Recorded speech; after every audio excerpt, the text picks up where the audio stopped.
Everyone, this is Lydia from Dragonfly Gardens, and I'm in Horry County, South Carolina, and we are in Garden Zone 8B, and today we're going to do a May garden tour.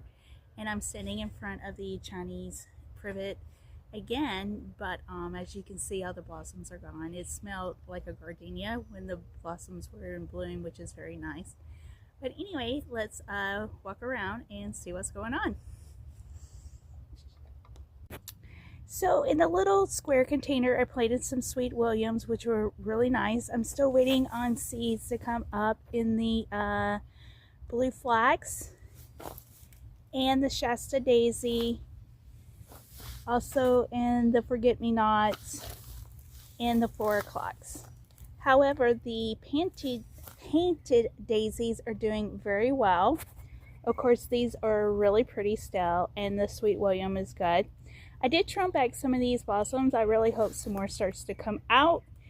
And the African daisy is coming up good. Dianthesis, some more cosmos. I'm not really sure what that is, but I'm pretty sure it is a flower. Hopefully it is not grass. I need to double check that. And these are still coming up, but they're taking forever, it seems like. The Cape African daisy is doing really well, and I did get a trellis for the morning glories. So over here on the side of the house, as you can see here in the corner, something happened to some of the plants. Well, the cats got in here, and I just got a spray now to repel the dog and cats. So hopefully that has taken care of it. I will show you that spray when I get to the back part of the house.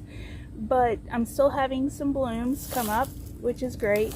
I wish some more of the cosmos, zinnias, and I put something else down here and I can't remember what it was. But anyway, I cannot wait till this all gets full grown and in bloom.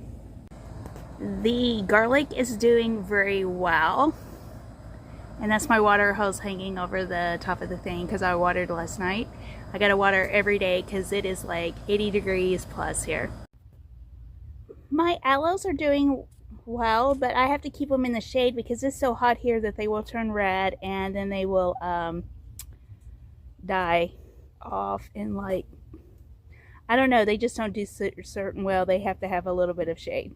So here in the orange greenstock tower, I have all my onions, and they like grew really green, but they didn't grow like a lot of bulbs. So I'm just letting them continue to grow. Hopefully they'll develop a lot of big bulbs.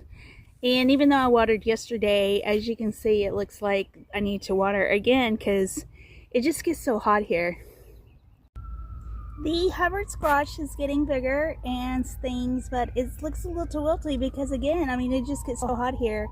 And once it gets hotter, it will perk back up. But it's, you know, it's already like 80 degrees and we're still early May. The lime tree and the little lemon tree, it probably, hopefully it's not dead. Hopefully they will come back. But I don't know, it's my first time growing those, but the dill is doing amazing. It is so great. This orange tree is doing really, really good, which is really great. I'm so glad about that. So I redid the blanket flowers and actually bought some more soil, and there was like animal prints in it, and which is really annoying. But my favorite bed this year is the squash bed. That is a sunflower seed. My nasturtiums and marigolds are growing down in there, trying to let you see. These squash are doing really well. I still got carrots in here. The peppers are doing really, really great. Just all doing really, really great. So exciting. This is the opposite side of the squash bed that I was showing earlier, and you can really see the peppers and how big the squash plants are on this side. Yes, I do have carrots still in there. Those are sweet chocolate peppers. So I'm waiting for them to change color. But if you can see down in there, they are getting ready to bloom, which is very awesome. I do have chives, and I put some like onions in here to help keep them out. We have some more nasturtiums blooming. Sweet alyssums down here. Some nasturtiums there. And the reason why this is my favorite bed is because, as you can see, it is just really fresh and green, and I cannot wait until the other one is. Look at that sunflower plant. I am loving it so much. So this is the stuff that I'm spraying around all my little garden beds and containers of everything to keep the cats out, and it is working. So I'm so glad about that. Here in the tomato bed, we have the tomatoes doing really well. The cucumber plant is doing well. The other cucumber plant got tore out, and that's when I decided to get something else to keep the cats out. And the sunflower, the thyme is doing really well. Just everything is just doing really great. I will have to water here in a little bit. I still don't know if my cabbage is going to truly form before it gets like way too hot. They don't like really hot temperatures. They like more of a cool temperature to do. As you can see, there is blooms on the tomatoes. And the reason why I bought another tomato plant was because I don't know if these are cherry tomatoes or actually like a good slicing tomato. So when the cats took out the other cucumber plant, I went and got like a slicing tomato, and I can't remember what that one is, but we'll see. It is a red beefsteak. On this side, you know, everything is still coming up, which is really cool. I hope the holy basil still continues to grow, even though it's being shaded out by the tomato plants. But down here with the nasturtiums, I finally have one, which is pretty exciting. And then of course I have marigolds right here. The herb plants are still doing really great. As you can see here, the cilantro definitely has bolted. The parsley has bolted because they're both cold weather crops. Just doing phenomenal well.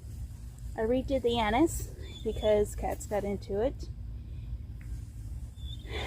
Just doing super great. I really hope his stuff is in there and it's not just weeds. The same with the fennel, but everything else I'm pretty sure is the right crops. The comfrey is also getting ready to bloom. I hope the chamomile has more blossoms. I need a lot more blossoms. But everything is doing really well this year, which is very great. And a lot of that has to do with me moving it to where it's not in 100% full sun. I found out that a lot of your herbs do not like 100% full sun, or they don't like temperatures above a certain level. That is borage, and of course I have another one over next to the tomatoes because it's to help prevent Japanese beetles. But as you can see, I really hope I have grapes this year, and I still need to get a bird netting for this side, even though I was just at Lowe's yesterday, which is crazy, but I went there to go get that trellis system. Grapes. We're gonna walk down here to the raspberries. Very shaky because I'm walking. That's the golden raspberries, and we're gonna flip around to the blackberries and to the straight sun. They look wilty, but that's because it is, you know, it's you know, 80 degrees in May. Welcome to the South. With humidity, yes, I have ripe, but they're not super sweet. They are kind of bitter, which so I'm hoping that they turn sweet. Even these up here has lots of fruit coming on, which is very exciting. Now as I get time to buy blackberries, raspberries, grapevines, right now Lowe's has them for like less than $15 a plant, which is very good. So the last thing I'm going to show you is this azalea bush. Somebody gifted it to me. And of course azaleas, they really like a shady area. Yesterday it looked really wilty, but of course I watered and now it looks all perked up. Everything that's surrounding it is like an ornamental pear trees. And I'm going to take all of those down and put in honeysuckle. I do have some rooting, propagating root stocks. And it's going to come in this section and overtake all of this, which I will be so much happier. Thank you guys so much for watching. I hope you guys enjoy my little update here, and we'll see you on the next one. And thank you so much for all your subscriptions, comments, and likes. Thank you.